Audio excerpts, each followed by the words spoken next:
In your book, Notes to Screenwriters, you say that some writers are just wrong for some screenplays. How so?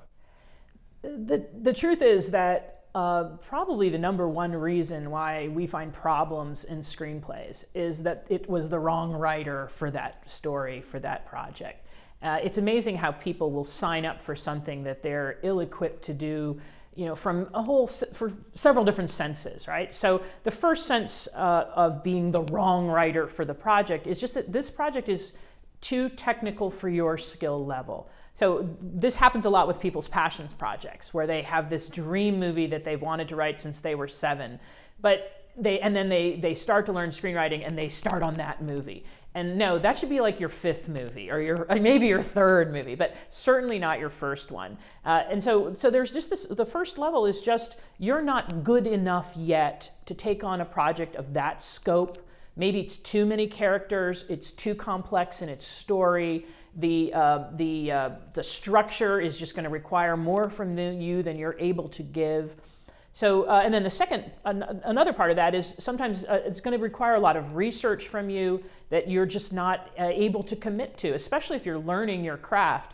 People tend to be focused on learning the craft and not have time, to go off to the Yukon to research, how Eskimos, make whale meat or something. Like that kind of weird complexity that in a story in terms of research is the wrong project to start with. So a research-heavy project shouldn't be your first project. A very technical project with a lot of characters, an ensemble piece, shouldn't be your first project. So from one level, you have to measure the projects you take on according to the skill set you have, and as it grows, the projects can be more complex. I mean, just think of it like any other skill-based craft. If you're an architect, you don't build your skyscraper first. You start with a doghouse, you build a garage, and then you work your way up. So one of the reasons we see writers set themselves up to fail technically, because they haven't really assessed the needs of the project and their own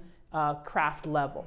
And another way that writers tend to fail in this area is they're taking on projects that aren't truly theirs to take on. And any story is organically just ingrained in the heart and the mind and the soul of the writer. And a writer really needs to know himself and know what kinds of stories he's uniquely designed to tell. And stick with those things. And sometimes, especially when it's a job, it's the temptation is there to jump on that idea and say, yes, I want to do that. I don't know anything about Eskimos, but I can learn, by gum. But if that's a story where they have no context and not only just personal experience, but something that really doesn't speak to their heart or their mind or their soul, then they're not the right person for that story. And the best stories come from writers who can combine their own passions, their own interests, the stories that really speak to them and who they are as human beings. And they're able to tie in those themes that they're grappling with and wrestling with as people, as human beings, and then apply that to the story or to the project. And that's a great segue to the third wrong reason reason that a script would be wrong for somebody, and it has to do with emotional maturity. So, if your theme is going to be, something very gritty and intense, emotionally or psychologically, you got to be ready to go there and travel into that dark place, perhaps, and be, live it. And a lot of writers just aren't. I had an experience once with a project where it was about a mother-daughter thing, and I think we tell the story in the book where the producer said to the writer, "You're just not going there." In this scenes between the mother and daughter, the tension. And it turned out the writer had real mother-daughter issues. Mm-hmm. And she was afraid to go into that place. So they kept trying to get her to go there, and she just wouldn't, because she was afraid what her mother would think, but she's also afraid to she needed therapy before she could write that movie, Well, and conversely, some writers are so there that they can't turn it into a story. Mm-hmm. And that's the other side of the coin, is that sometimes writers need to pull back from personal experience. And when we consult with writers, a lot of them say, well, this really happened to me. And we want to we're like, no, we need to a story with a beginning, middle, and end here, Yeah. you know, and many of our own personal stories don't resolve that same way. How are you able to tell that maybe the writer's too close to the material? That's interesting. Well, one way is when they say this happened to me, you know, because you know, then right then it's a red flag, because you try to give them notes and say, you know, this character is unbelievable, and they will say, well, that's what I did. It really and it's like, happened. but you're not a character, you're a person, you know, and characters are not people, they're better than people, you know. So I think that that's one sign that they can be extremely touchy about the material, you know, they're not able to just put it on the table, and you have the sense when you're giving them feedback, this is about them and their problem with their friend or their husband or their mother, and you're suddenly in a therapy session instead of a notes session, you know, and people can get very defensive. It's just clear, you know what, you're not distant enough from this material to be writing about this. But it's amazing how many people want to write the story of the terrible thing that happened to them, and almost in kind of a way to process it, you know. But this isn't about entertainment, you know. It's like, get some therapy. That's, you know, that's what that's for. And, you know, and while entertainment is that people might be a having good time. place to draw, most people need a few years between what happened and writing about what happened in order to really process it into something that's going to work for more than one person. What are notes, and how should a writer approach getting feedback? Well, most writers are pretty nervous when they are receiving feedback, and it can be a very stressful thing for a writer to walk into a potentially unknown situation. Usually the people that you're getting notes from are people that you've either first met, you don't have a relationship with just yet, at least in the professional setting, or perhaps you're in a writer's group, and if it's a competitive environment, that can also be a very stressful place sometimes. And one of the first things that we do when we work with our clients is we just talk to them, we help them to calm down, we help them to get comfortable, because in order to receive notes, in order to give notes, there needs to be a level of trust and understanding that the people in the room are truly trying to help the project. And it's even though the process of writing really requires writers to put their whole heart and soul into something, this is not the time or place to put your whole heart and soul on the table. It's time to step back and be objective and really think about what the project needs, not what the writer needs. That can be a hard thing. I think that one of the big messages of our book is to the kind of subtext message to writers is, don't set yourself up for failure. And one of the ways that writers set themselves up for failure is they ask the wrong people to give them feedback on their work.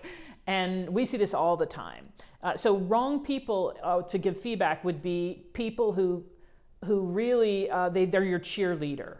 You know, now at a certain point you absolutely do need cheerleaders in this field. It's a very demanding field, and you need people who just believe in you and tell you, you know, you're going to get through this and you're going to be great and I can't wait to see your movies, etc. But you don't give your mother your screenplay and say, you know, what do you think? Is it any good? Because chances are, unless she's mommy dearest, you know, she's going to say this is great, you know. And then people who know you too well, they read between the lines, you know, and it may not be on the page what they're reading. So one of the things is, you know, a writer absolutely needs feedback at a certain point, because you plateau in your skills. And the idea of putting your work in front of people who can really help you take it to the next level, take yourself to the next level as a writer and mature in your skills, realize, wow, this is, you know, I'm kind of on the verge here, but I'm just not getting into excellence in this skill. People who know the art form, who really have the ability to not only see what's wrong with something, but then even analyze and say why it's wrong. One of the things that we find in this industry is, sadly, and it's one of the reasons stuff gets worse as it goes through the development process, is that the people giving notes have very little command of the art form itself.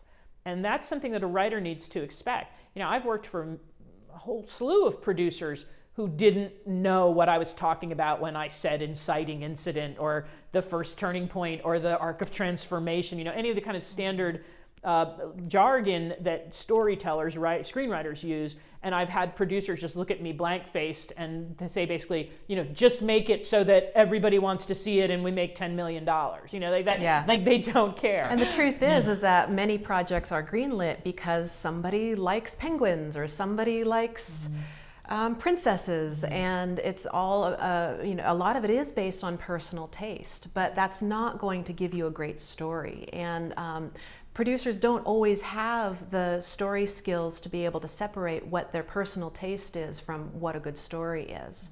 And so that really falls on the writer trying to interpret what these notes are. And hopefully they have a strong, they have strong people around them to help them navigate that process. But it's the writer really has to be a very kind of like an adventurer, a seeker in the notes process. They can't take anything at face value. So I had a producer say to me not long ago, we're getting feedback that your script is a C script. And I've read a lot of scripts. My script isn't a C script. I knew it's not a C script. It's not perfect, but I knew it wasn't a C script. So then I started saying, well, what do you mean? And we kind of went through this whole thing where it turned out basically only 3 people had looked at it. 2 of them were people that weren't really had done anything, didn't know what they were talking about, and 1 was somebody whose favorite movie is Kung Fu, something. It was like nothing like this movie. Anyway, so what I found out was that the people that were giving him notes were the wrong people to really be assessing this, and he really didn't care. He just wants to sell the movie. So I think that writers, one of the things we're trying to do in Notes to Screenwriters is help writers hear a note and then not take it at face value. Try to get underneath the note to, what isn't happening in the reader that should be, that this note is kind of signifying. So not to dismiss the notes, but also not to take them at face value. And then, when you're at the stage of just trying to get your script ready, the feedback that you get really needs to be tailored to your growing and the project growing. So you've got to be careful that the people you give your script to are people who know what they're talking about. Some medieval saint said once, a bad spiritual director is worse than none at all. And it's just true in screenwriting too. Bad notes are worse than none at all. They can really send you spinning. But if you are working with people who don't have a lot of experience giving notes, some of the best notes that somebody like that can give is something along the lines of, well, this is where I dropped out, or this is where I lost interest, or this is where I didn't understand. Notes like that can be really helpful for a trained writer because they can then go back and look at those areas and fix them based on that kind of response. The number one thing to get past your terror of notes is to get a lot of it. And we recommend every writer who's serious should be in a writing group. They should be in this process where they're getting feedback regularly. So it's not the scary thing. After you've had your scripts read, for 3 or 4 years in a writing group, you're able to separate yourself from it.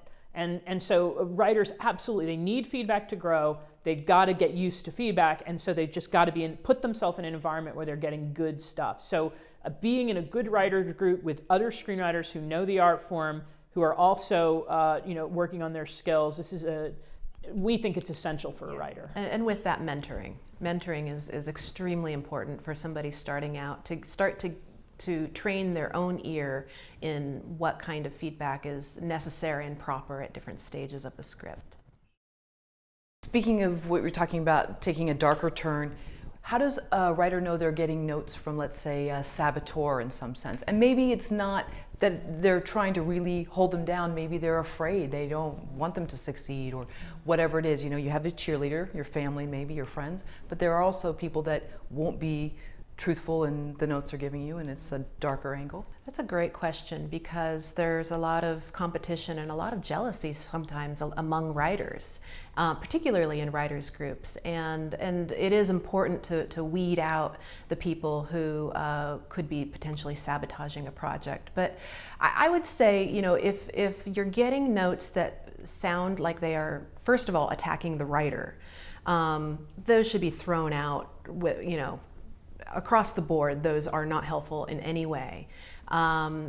And then if it's a note that attacks the project, but is given in a way that is trying to destroy rather than build up, that's not going to be helpful either. And just in general, you know, even a hard note, a note that is hard to hear, there is some element of hope in that note for the sake of getting better and growing. And so, you know, if you take the metaphor of pruning, a lot of notes are about pruning things back and clearing things away. But that's only for the new good things to grow stronger and better. Yeah, we've both received just awful notes, and in terms of somebody using the notes process in a destructive way, one time I had a producer who we had tension on a project, and she wanted to take me down a peg, and I kind of felt that, and she said as much. But so then on the script she said, "What's this line in the script here? What is that?" And I said, "Well, that's, you know, it's a joke. It leads into the scene." And she said, "A joke? A joke? Well, it's not funny, and you're not funny, you know? So just take everything out of the script that you think's funny, because that'll save me time." All right, now this is a great example of somebody who's now moved beyond the notes process into trying to rein in the writer or rein in, you know, whatever, by really just kicking somebody in the gut.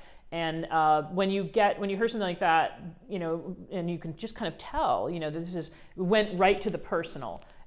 Just dismiss it. There's nothing there for you to hear. I can only say that in the strongest terms, because it can be debilitating to a writer, that kind of personal attack. And you need to be away from that person if you can. I mean, if they're your boss on the project, they're your producer, you're kind of stuck with them, and you just got to find a way to cope. But thank goodness every project is temporary. Yeah. But for us, that would be that person. If somebody did that in a writing group, they're out. Yeah. You know, that's how serious it is. You need to just sever your connection with somebody who goes after you like that, because it's too hard as it is to do this stuff without somebody really turning your efforts at becoming a professional into a personal attack. And you got to fortify yourself. So constructive criticism with a ray of hope. That's how you would know that it's actually useful and not someone really trying to wound someone. Yeah, yes, and the criticism, you know, I mean, sometimes it becomes obvious that the writer has an issue when we're working with them, like the mother issue, you know, kind of thing.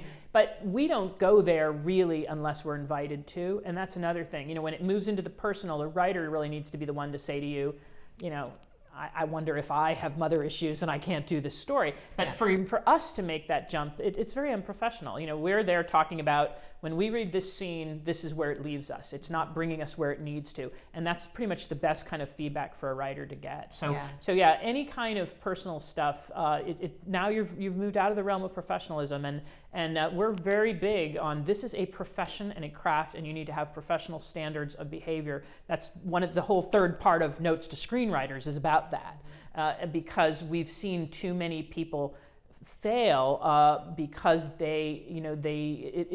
this is storytelling. It's about the deepest human things in you, and it's very easy to let that human stuff kind of, you know, spill into the professional world. Side, but you've got to keep them separate. Yeah. Can we talk about the various phases of giving notes? Like, what would be the first step? Mm-hmm. Well, notes, first of all, are not just what you're getting from producers or getting from potential investors or directors. When we say notes, when Hollywood says notes, it's anybody giving you some point on something you've written that would make it better, that would go to make it better. So a writing group gives you notes. Your writing partner gives you notes. Anybody you've handed your script to will give you notes. That's the word that Hollywood uses, and it's kind of funny. It's like a joke in the industry when anybody will say anything, and then someone will say, "I have notes." In other words, I could tweak that and make it just better, whatever it is, right? Yeah. So mentors, producers, finance people sometimes give notes. Directors. And the thing that changes then is there's kinds of notes, and then there's who's giving the notes and how much attention you have to give to them. So the kinds of notes, say we have something we call line notes, then you have broad story notes, you have character notes, you have all things that have to do with the content, And there might be that you get some notes on you as the writer. You're not going there, you're not doing your research enough, things like that. But the idea of knowing in every context, okay, what kind of notes am I going to be getting? What should I be expecting here?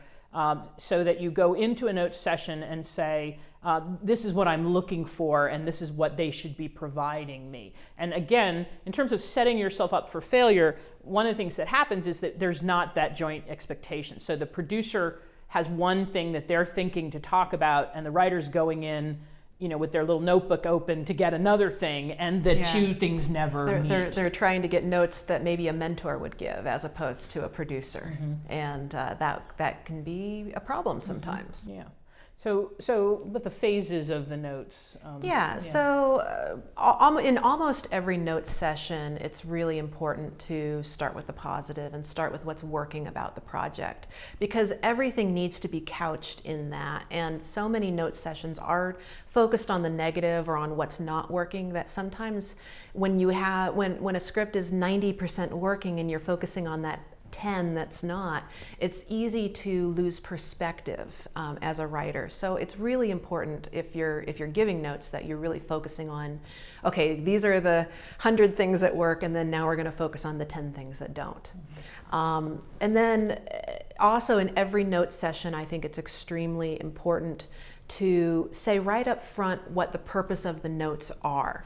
So whether you're talking about story and character, whether you're at a place where it's appropriate to talk about story and character, or whether you're talking about little nitty-gritty polished notes or typos, those are very different conversations and are appropriate at different stages of development. And the writer has to control this a little bit, because a lot of times the producers come into these things, and especially if they're busy, producers, or I'm saying producers, or somebody, they just start whipping things off, and it's like, what, you have a typo on page 10, and that character, I hate that character, I never cared about that character, and I don't know if this should be a comedy or a thriller. Or you have a shooting script and they're like, well, maybe it should be a comedy instead of a drama. Right? Yeah. But that idea of throwing at the writer like line notes, like there's a misspelling here, I didn't think that joke was funny, and oh yeah, that character doesn't work. Okay, this is a notes session that's out of control. So basically the writer should come in and say, okay, this first writing, what I'm looking for here in this meeting is notes about the story. So I know that there's typos, or I know that stuff like that, there shouldn't be typos, but I know that there's other little stuff, but let's just talk about the story. And here's the arc of the first story, a story. What did you think about that story? Did you and to kind of really keep the note giver on task, giving you the feedback that you need. And when we mentor writers, we typically start with very broad story notes. So we're talking about characters, what they want and what they need, and what how they're going to grow and change, what their thrust is going to be in the story. And then we talk about plot and how that's moving things along. And we pretty much stay there, and theme a little bit, but we pretty much stay there when we're in the beginning stages of story. We don't go into dialogue, and we don't go into format, things like that, because those are distractions to the meat and potatoes of the story when you're at the beginning stages of developing a project. Now, if you're 2-3 drafts in, it's assumed that at that point you have your story, you have your characters, and you might still have 1 or 2 notes about what a character does in a particular spot, which may not be in line with the rest of the story. There might be something very specific there. But that's when you give the notes that are very nitpicky details, and when you're really getting into just the little things.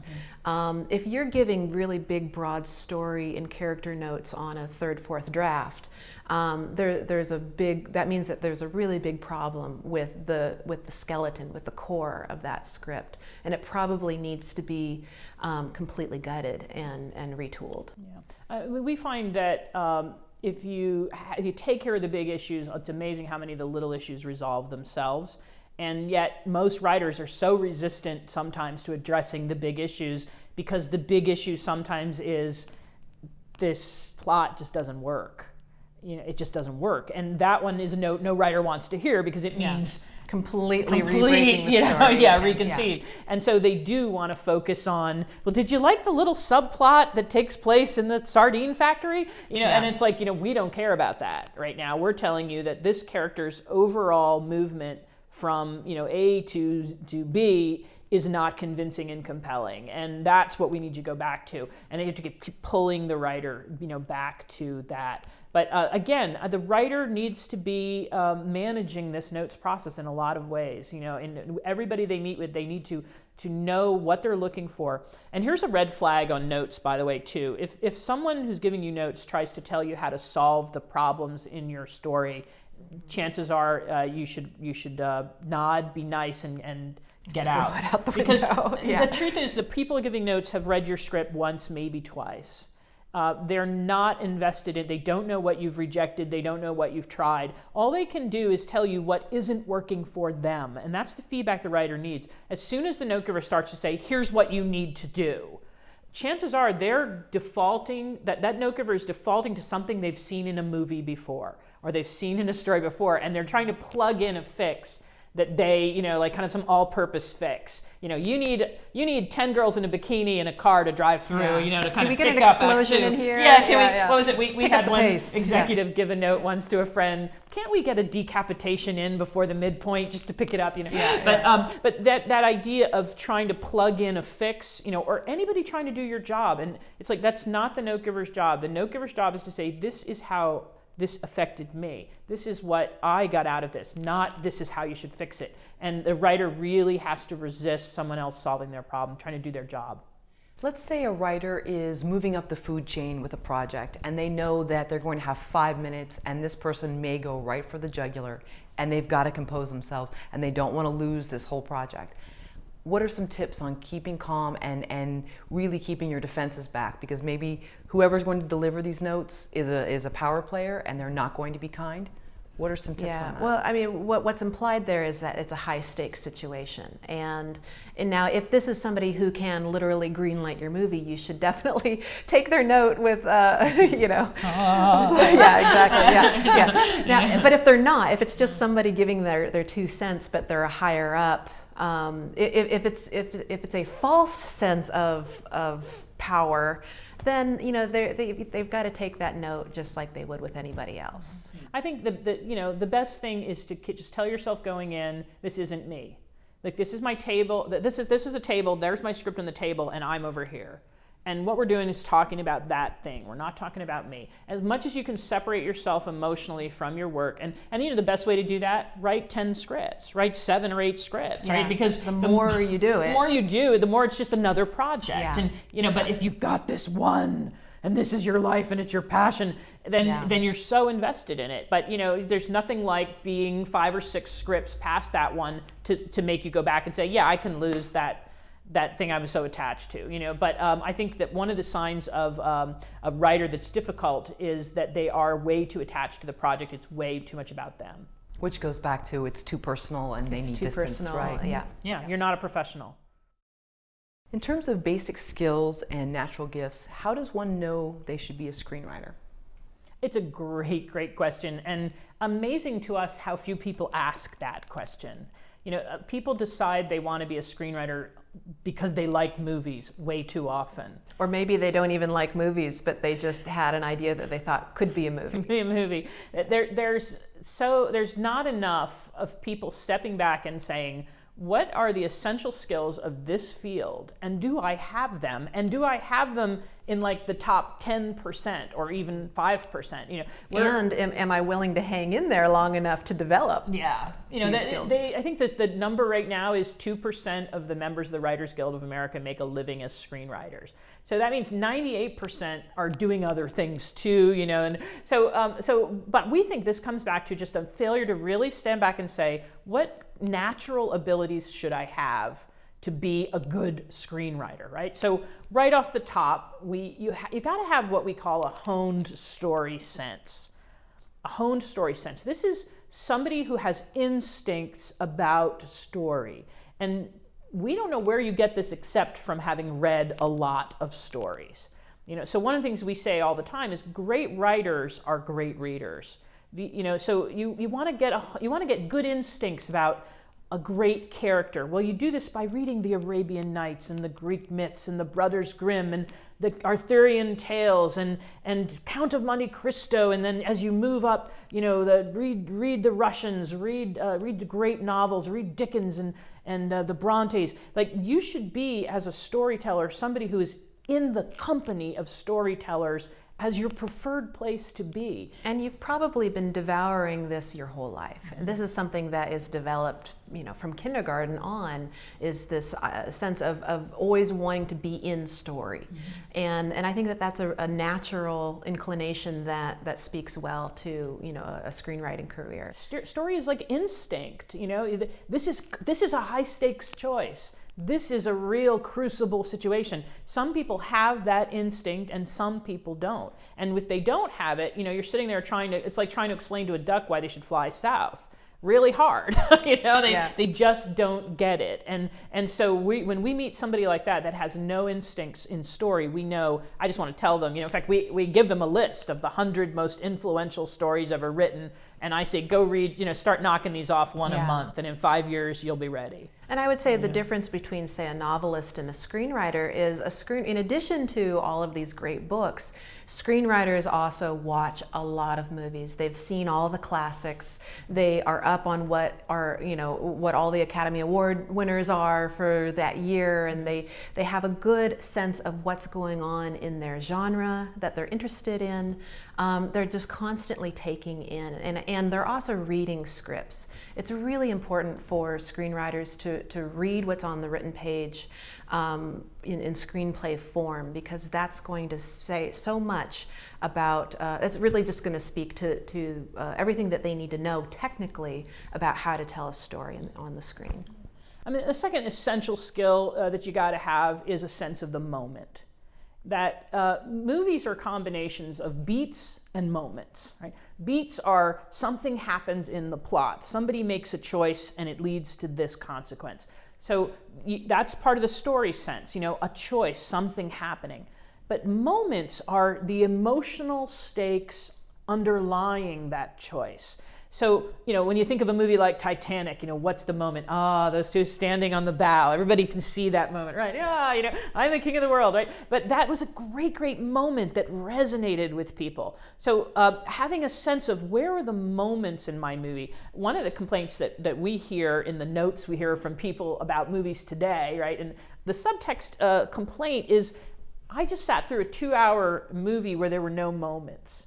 There was a lot of beats, a lot of stuff happened, but I never felt an emotional kind of plateau, an emotional peak in this movie. I never felt like I wanted to laugh, or I wanted to cry, or I felt outrage. Like, I never felt that. So this idea of a writer having kind of a gut sense of what makes a peak emotional moment. What is that? And it's a psychological thing. It's a psychological dynamic. So the writer needs to be a psychologist and be able to say, in my story, where are the 2 or 3 key emotional moments that I need to take, like the movie, the pace needs to slow down, and we're gonna really go into it and kind of saturate the audience in this experience emotionally. Really have them crescendo in this kind of whatever if it's pathos, if it's sadness, if it's anger, if it's fear, whatever it is. And so a lot of times when I'll say to the writers, what are the key moments in your movie? They'll look back and they'll be like, stuff blows up. Yeah, stuff blows up. When the ship sinks. It's like, no, it's not when the ship sinks. It's when the ship sinks and what that does to her, the character, etc.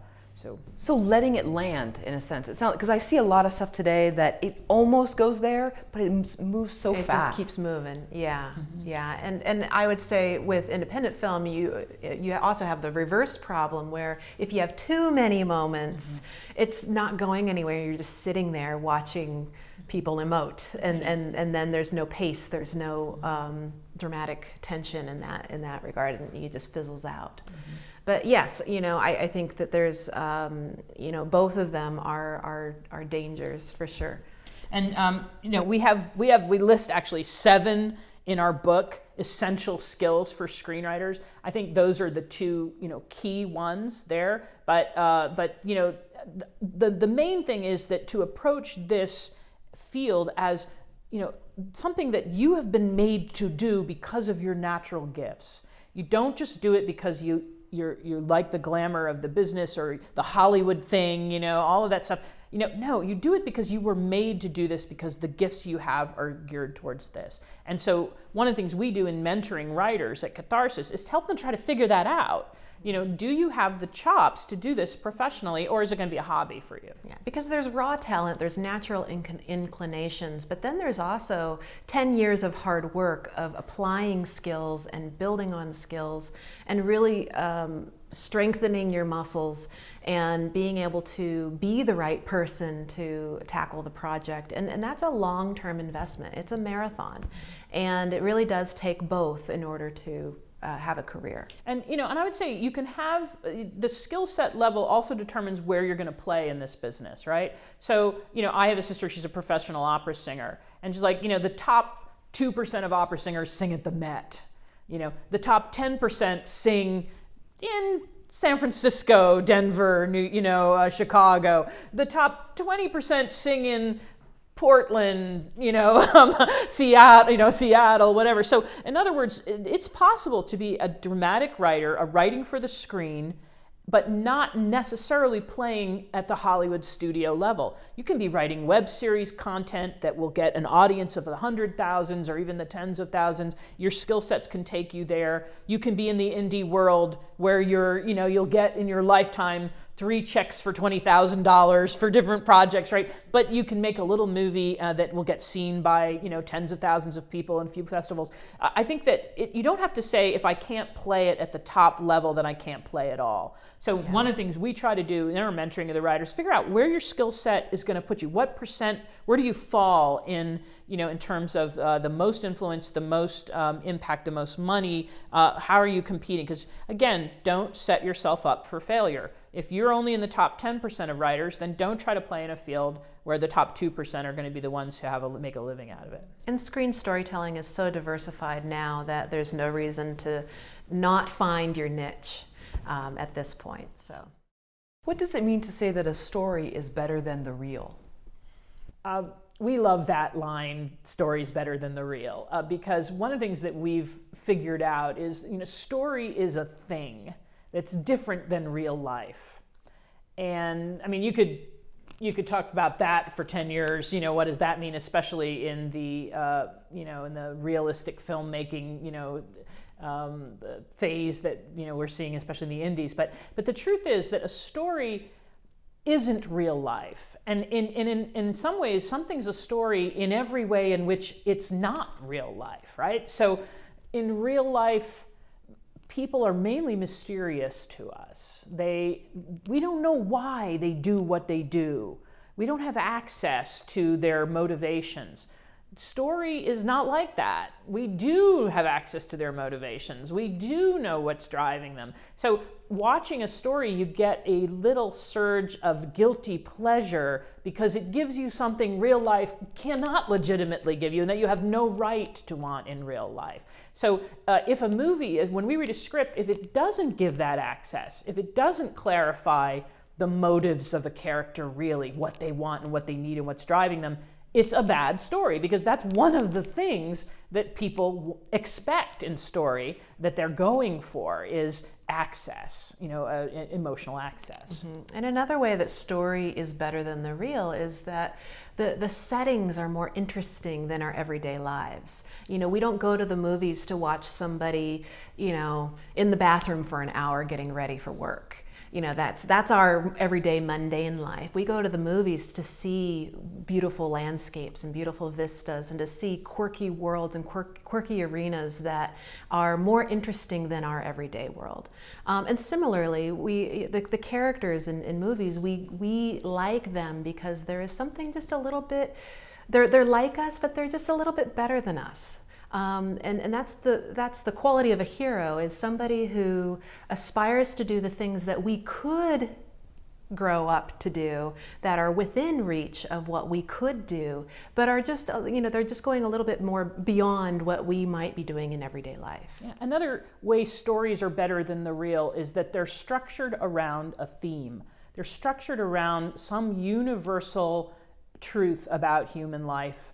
And this is not your real life, right? Your real life, if I say to you, how did you learn, what's some big lesson you learned? And you say to me, well, I learned that it's important to be truthful. I learned this, by the time I was 30, that I wasn't gonna lie anymore. And it's like, okay, so that means you probably had 1,000 little incidents from the time you were 4 and started talking, where you started to learn, when I lie, I get in trouble, and having to juggle storytelling and, and all of this stuff. And so finally at the age of 30, you go, boing, I'm not gonna lie anymore, right? But it's this cumulative thing that, well, in a movie or in a story, this happens in 2 hours, where you take out all the other lessons that people are learning and you say, we're just gonna look at how Luke learned that he needs to trust the Force, right? In Star Wars. We're not going to look at all Luke's other problems, that he's a slob, or he has issues with women, or that he's got jealousy stuff. No, we're just going to hone in on that. So it's a very unnatural, structured around a theme experience. So when we read a screenplay, that it just seems to be all over the place. We say to people, this isn't going to work as a story because the audience doesn't get, what are we talking about here? What is this about? And that's one of the big notes that we end up giving all the time, that the writer hasn't been able to really say, this story is about this, and so I'm going to eliminate everything that isn't about that, the big idea.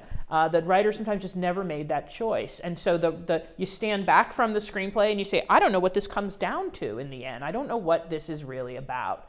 So a story is better than real life because it gives us, it really cuts out everything that isn't on your main universal truth. And story also has a resolution, unlike real life, where it seems like we're always waiting for our Act 3 to happen. We often don't know what resolutions are going to be happening for us in our everyday world. But in a story, it needs to resolve, and that resolution needs to be satisfying. And it's the satisfaction that comes from that resolution that makes that story better than what we normally go through in life. And then on top of that, all the little elements of story are better than real life. So dialogue, to write a good line of dialogue, sometimes it'll take me 3 weeks, and then 10 drafts later, I'm still tweaking that comeback. Think about it as you have a fight with your friend, and then you sit there in the shower kind of replaying that, and you keep coming up with I should have said I should have said that line. Like, that's what movies are. The writer has gotten that perfect response. So you have this perfect back and forth repartee that real life never has. If people in real life talk the way they do in the movies, these would be crazy people. But in the movies, it's okay, it's expected, in storytelling. So the idea of everything being honed to be entertaining, to be compelling, to be a feast. A story is a feast as opposed to just running through the refrigerator, open the door, and grab a few things. That's real life, right? But a story is a feast. And so we say to our writers, what you've done here just isn't feasting enough. It's just not better enough than people's real life. And we always quote this one line: when the cinema verite movement was going through the 50s, everybody was trying to do realism, mainly coming out of Europe because they didn't have any money. But Hitchcock, the great master, said, some people want movies to be a slice of life. I want movies to be a slice of cake. And there it is. Yeah. That a movie is better than the real in that it's a slice of cake. And if it's, we don't see it on the screen, on the paper, because you're trying too much to be gritty and real, then it's like, why would anybody want to do this? And the last thing I would say too is that your movie needs to be at least as good as the real, but it needs to be better than the real. So in other words, it can't be such that people watch this movie and go, wow, people don't talk like that. That would never happen. Or this is so boring. This is like, right, So those are signs that the script isn't working, that your movie isn't even as good as the real. So you gotta attend, you gotta get to the real, and then you gotta push it and be better than the real. How about the note that the character's not relatable? the idea that a character is not relatable or I didn't care about the characters, that's probably the #1 note that we hear thrown around Hollywood. And I would say that that's also the #1 note that new writers are given when they're working with material. And there are a lot of different things that can contribute to this idea that a character isn't likable or relatable. And that's why we have books like Save the Cat, where in the title that's addressing that very thing. But at the same time, what we like to do is we like to go back to what Aristotle teaches about what a character is. And we feel like so many people right now are ignoring classic storytelling and ignoring the basics of character. And if they only would look at what has been taught over the thousands of years about character, they could probably address this question. Yeah, it's really not rocket science for all of the fact that it is the thing that scuttles most scripts. Aristotle wrote 2,500 years ago in the Poetics that if you want the audience to have an eventual cathartic experience in your story, that you need to have that character be good, be appropriate, be consistent, and be universal, right? So what does that mean, right?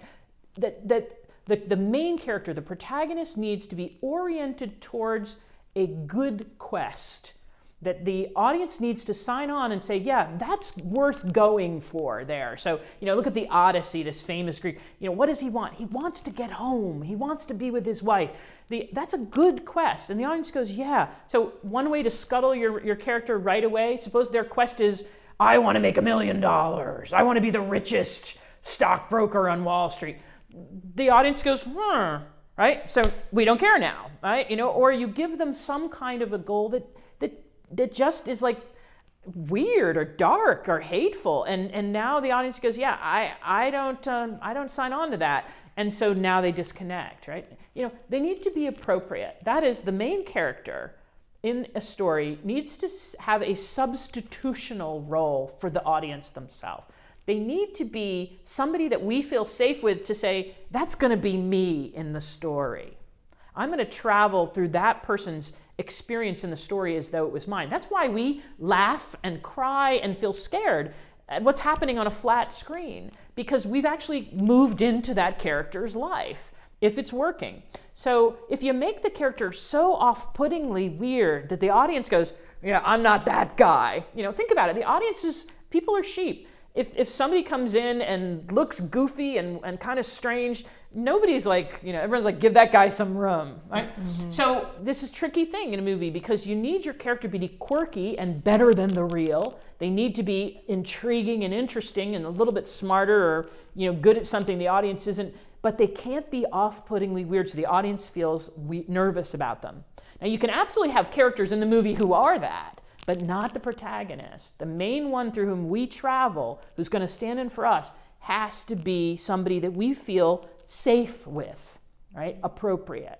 Yeah, and anti-heroes are really popular right now, and we generally recommend for beginner writers to avoid the anti-hero genre, typically because it just requires so much skill to create a character who is an anti-hero, who is also relatable, who is also likable. And of course, Walter White from Breaking Bad is perhaps the best example ever of an anti-hero who works, but it's because he has a very high stakes relatable background he starts out as a real human being, more or less, and then he turns into a monster. Yeah, and that leads to the third thing Aristotle talks about, consistency, that we can know why somebody is doing what they're doing. So their motivations become huge, and that we understand their motivations. So the way to disconnect your character from your audience, to make them not care, is if you never really clarify, what do they want? What do they want? What are they trying to do? Why are they doing what they're doing? If I don't ever understand why a character makes a choice on the screen, then yeah, I disengage. So that consistency becomes huge to make me relate. And then the last one, what Aristotle calls true, that this person's struggling with a universal human struggle that could be mine too. So one of the problems in a lot of movies is the struggle is so externalized to the particular world. You know, it's like, wow, this is about a nuclear scientist who's trying to blow up an asteroid. And it's like, well, why do I care about that? I will never do that. So what has to happen is it has to be, yes, he needs to blow up the asteroid because it's the way for him to show his son that he isn't a failure. And, Right. and it's like, oh, now it's my story, right? But see, the writer who doesn't make that, find that underlying universal story that's common to all people, now I never care. And we see this again, you know, the blockbuster era of Hollywood, it's so much about big things happening in weird, contrived places, and yet they don't ever make that connection to how is this a story that everyone in every time in every place could sign on to. Let's talk about what story is not. Right, well, there are many things that story is not, and it also relates back to this idea that story is better than the real.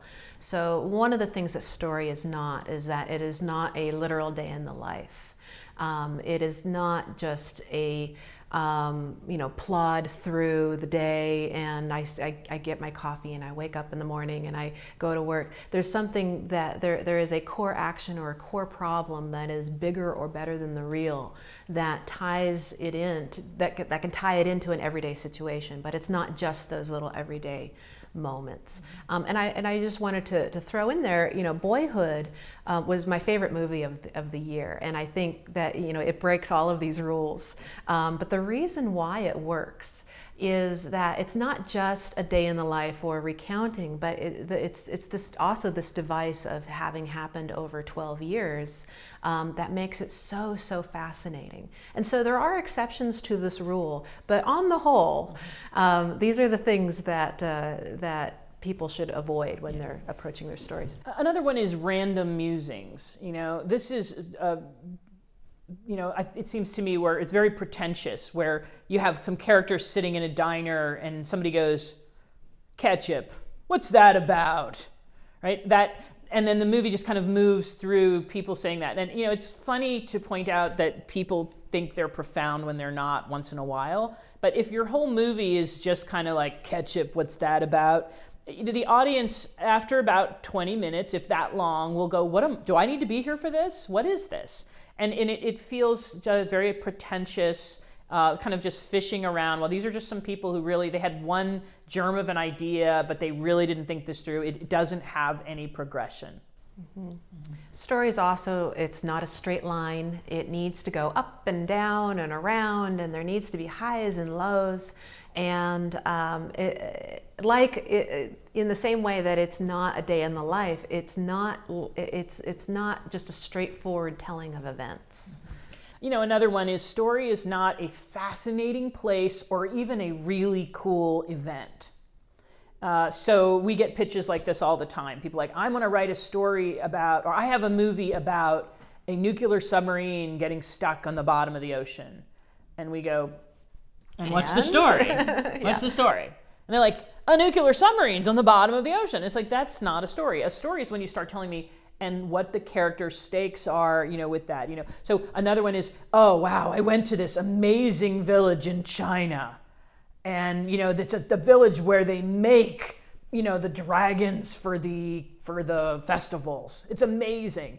And my movie is like that village. It's like, that's not a story. Mm-hmm. That's an arena.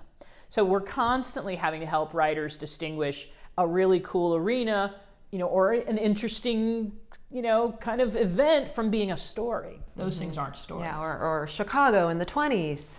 Yeah. You know, again, great arena, but you have nothing until you have your characters doing something that's going to move your story forward. How soon do you introduce conflict? I'm seeing sometimes conflict is within the first minute sometimes. Yes. Sometimes longer. What do you think is appropriate? One exercise that we do with our clients is we have them make a list of every possible conflict that could ever happen to their character, and then, you know, try to come up with 20 things. And then we say, okay, now come up with 10 more, and then come up with 10 more. And now put it all in your script. See how much conflict you can add to your script. And that's a really common beginner mistake, is that there's just simply not enough conflict happening in the story. And high stakes, lots of conflict, that's what drives a story. So, you know, something should happen on page one. Yeah, or the conflict is only of one nature. To me, that's the mistake of so many Hollywood studio films today, that the conflict is all external conflict, you know, or the world is ending. The world is ending, yeah, you know, so we need the superheroes to come in and you know, stop the bad guy. But you know, there's all kinds of different levels of conflict, you know, between human beings. There's a psychological conflict between yourself, between you and the gods or the fates, you know, and so the idea of, well, the nature of the conflict in your script, if you only have external conflict coming at your character, one kind of you know, like literally like everybody's throwing stones at them, then this is a boring movie. You need to have all different kinds of conflict. It needs to be physical, emotional, spiritual, every type of so thing. Story is not something without conflict. You know, story is about conflict, and the essential conflict in a story, by the way, is the conflict between what a character wants and what they need. So, you know, the character says, I want to be an astronaut. They need to be somebody who can be dependent, you know, interdependent with other people. So the movie ends, the story ends when those two things meet. When their want becomes their real need. So their want begins to transform. And it's like, it's not about being an astronaut that I should want. It's this thing. As soon as a character wants what they really should want, the story's over. But that kind of trying to get those two things to converge, what they want and what they need, that's the fundamental conflict of any movie. And when a main character gets what they need, that's typically a happy ending. When the main character gets what they want, that's typically a tragedy. Let's say I finish my first draft. What am I doing? Who am I showing it to? What am I thinking? Well, the very first thing you should do when you finish a first draft is go out and celebrate. Truly. There are so many people that start a draft and never finish, and by just finishing a draft, you've probably put yourself in the top 10% of all screenwriters just by doing that one thing. And seeing something to completion, seeing a first draft come to life, that's a really huge accomplishment, especially for a first-time writer. So we really encourage people to take note of that, to celebrate. And then I would say after that, take a little break from writing so that you can be fresh, so that you can come back to it with new eyes. Now, a first draft is just the very, very, very beginning of a very long journey towards being produced or towards being a professional screenwriter. And so after you've had a chance to take a break, it's really important to go back to that draft and look at it through the eyes of an editor, to really look at it objectively so that you can rewrite it. And in our book, we have a whole chapter on rewriting and things that you can do to get your script ready. When it's ready to be seen by eyes other than your own, we generally recommend that this is where you would send it to your writers group. This is where you would get professional feedback, where you really need mentorship, where you really need somebody who can guide you through the rewrite process. And once that's happened, once you really have a working draft that you can send out, then that's when you start contacting producers. That's when you can start sending it out to festivals and to contests and things like that. Generally speaking, we find that people have more success trying to work with producers, independent producers, and teaming up with people in that way, as opposed to trying to get an agent or a manager right out of the gate. It's pretty rare that scenario happens with a first-time writer. So, you know, work with the connections that you have. Make sure that you're networking. Make sure that you're sending it to the people that you know. And if it really is truly ready to send out to the world, you should be getting back some pretty positive responses at that time. I would say also that the thing about a first project is that it's not, you're not writing it for it to be made. You're writing it to be your calling card. So every writer needs to have a couple of scripts that they can show as, this is an example of what I can do. I know my craft.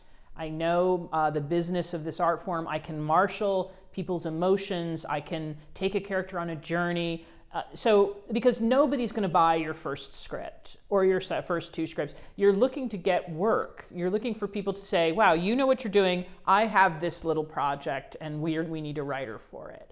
So that's why you don't want that first project to be your weird kind of, highly stylized passion project, thing, yes. Because nobody wants to make that. They're looking to see, can you do a good basic job of your craft? We need a writer who can deliver, strong in tone and genre, and can really deliver strong characters and a plot that moves. So a lot of people have the wrong sample script. They have the wrong idea of it, and then they're just constantly holding out hope that somebody's going to buy this script, and they miss the fact that no, that's not what it's for. For somebody starting out, you're trying to get work, and you need to show that you know your business, you know your field.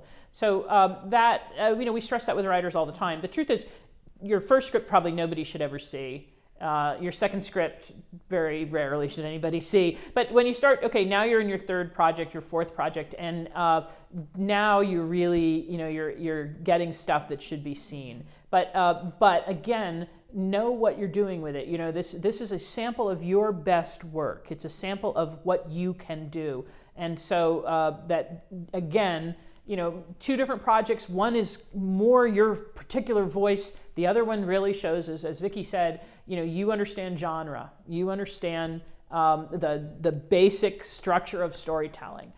Because that's this mysterious thing to producers and directors and actors, and they don't know where that comes from, and they need writers who can do that. And so you've got to be able to show, I'm one of those people who can do that. The main point of creating this thing is to be your sample. And what's also extremely important, if this is your first script and you've gotten it to a place where it is ready to show people, typically the best thing you can do at that point is to set it aside and write something else, and write your second script and get that to a place where you can show people, because then you have 2 things that you can show. Because this business is funny that way. If they see something that they like that is maybe not for them, they're going to say, wow, I like this writer, what else do they have? And if you don't have anything else, then that says that you're not ready yet to be a professional. So you really need to have some things under your belt. And oh, by the way, your first project probably shouldn't be a feature.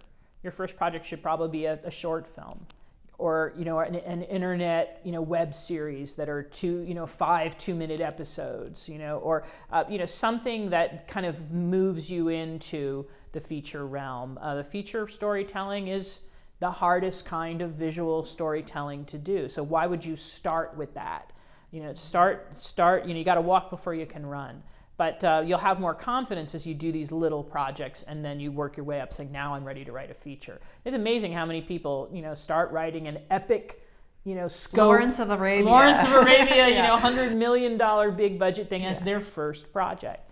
And it's like, you're just not ready to do that. Again, go back to the metaphor of the architect. You don't design a skyscraper as your first thing, and your first project needs to be small in scope so that you can kind of get better. Can we talk about stories that have impact versus stories that entertain? What are the 2 differences? What are the similarities? I mean, this is the kind of core of what catharsis is about. We called our company Catharsis because this is a word that Aristotle uses in the Poetics to talk about what story really should be in people and in society. A great story should lead people to a cathartic revelation, a new understanding. It should open a new insight for them. It should change them in a good way. And that as we brood over stories together as a society, together we change in a good way. That stories help us clarify our values. They help us decide what is heroic behavior, what is dastardly behavior. That stories allow us to process this. When they're good stories, that they lead to social catharsis. Unfortunately, too many stories that are being produced today, and I hate to use the word story, because they really aren't doing that at all, the core purpose of story. They're more conceived as a product to sell by the entertainment industry, to be much more like an amusement park ride, right? So we're going to make a movie. Sometimes literally an amusement park ride. Yeah, really. They either start there or end there, right? Yes. No, it's a true, but it's like, well, let's just take 2 hours for people and make them go, ooh, hurrah, and then it's over. And then they walk out after 2 hours and $14 or $30 for popcorn and Coke and then the movie, right? And the question is, what did I get from that? What is any residual benefit to me from my life did I get from that? Now, too many movies, the answer is nothing, really nothing. That it was conceived to be like cotton candy or an amusement park ride, and that's all it was meant to do. It got you there for opening weekend, you plunked down your cash, and now you're done with it and it's done with you. We aspire to encourage writers to have a much more noble purpose than just distracting people for 2 hours, kind of coax people into the theater to plunk down some money.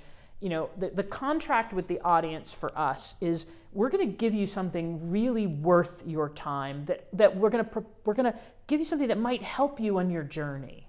So when you go into the theater, you have your 2-hour experience of thrills and chills, but and that's fine, but it's what you're left with as you leave the theater that you're chewing on.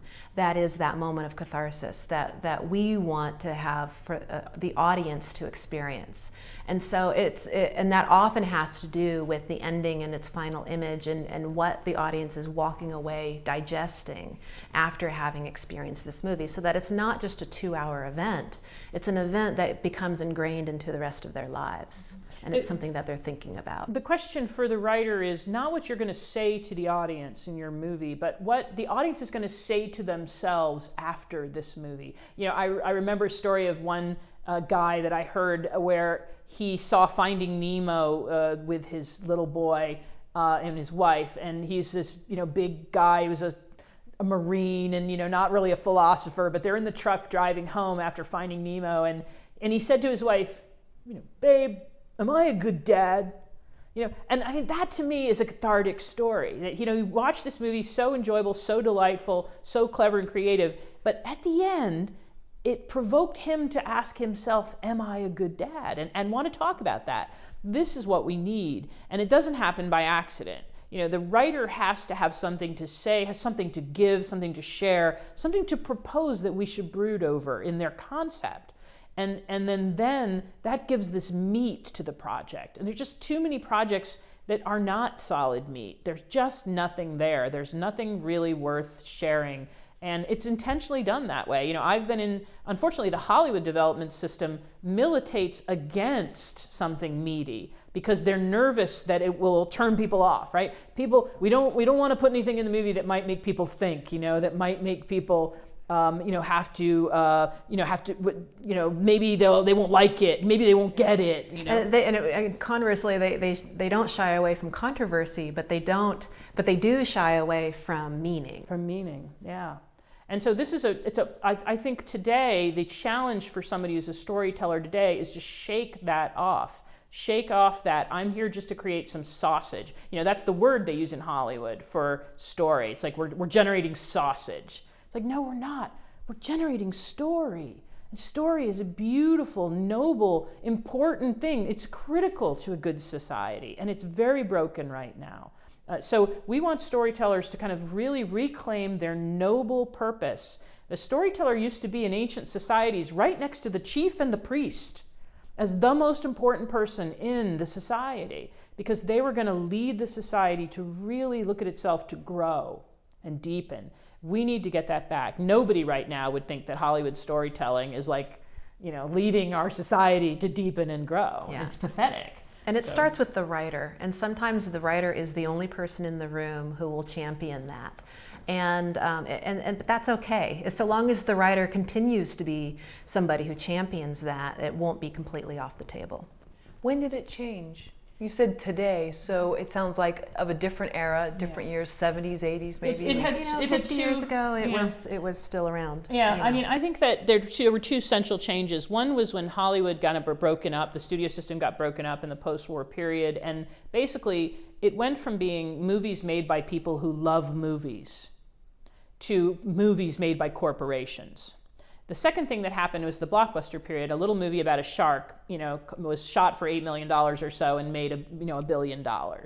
And then it was like, wow, more shark, right? So the blockbuster period became this kind of very formulaic model of a hero-driven, spectacle-driven project. And when we say spectacle, we mean spectacle, right? That something weird and cool to see.